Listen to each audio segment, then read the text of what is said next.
നമ്മൾ എണ്ണ ഒഴിച്ച് കടുവിട്ട് ഇനി അത് പൊട്ടിയിട്ട് വേണം നമുക്കിനി ബാക്കി സാധനങ്ങൾ ഇടാൻ. ഇതിൽ ഞാൻ എല്ലാം ഇട്ടിട്ടുണ്ട്. ഇഞ്ചി, വെളുത്തുള്ളി, പച്ചമുളക് എല്ലാം ഇട്ടിട്ടുണ്ട്. അതൊന്ന് ജസ്റ്റ് വാടി വരുന്ന വരെ നമുക്ക് വെയിറ്റ് ചെയ്യാം. മുളക് പൊടി, മല്ലിപ്പൊടി, മഞ്ഞൾപ്പൊടി, ഉപ്പും ഇട്ട് നമ്മളൊന്ന് ഇളക്കാം. അതിനി മൂത്ത് വരുന്ന വരെ നമുക്ക്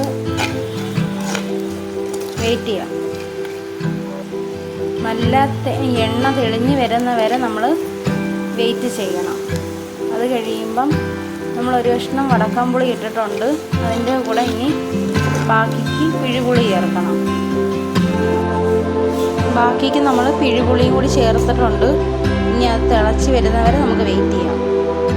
ഇന്ന് നമ്മൾ എടുത്തേക്കുന്നത് ഞങ്ങളുടെ നാട്ടിൽ കൊഴിയാളയെന്ന് പറയും, കണ്ണൻ കൊഴിയാളയെന്നൊക്കെ പറയും, കണ്ണൻ തിരുവടയെന്നൊക്കെ പറയും. പല പേരിൽ അറിയപ്പെടുന്ന ഒരു മീനാണ്.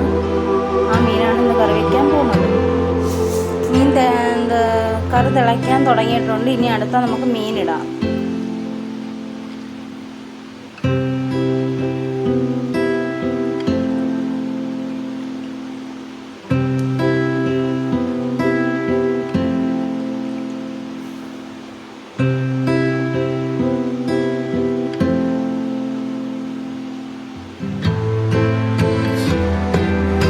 മീനെല്ലാം പുറക്കിയിട്ടിട്ടുണ്ട്. ഇനി തിളയ്ക്കണം. തിളച്ച് വെന്തിട്ട് നമുക്കിനി കാണാം. അപ്പം നമ്മൾ കറി നിർത്തിയിട്ടുണ്ട്. അപ്പോൾ ഓക്കെ, ബൈ.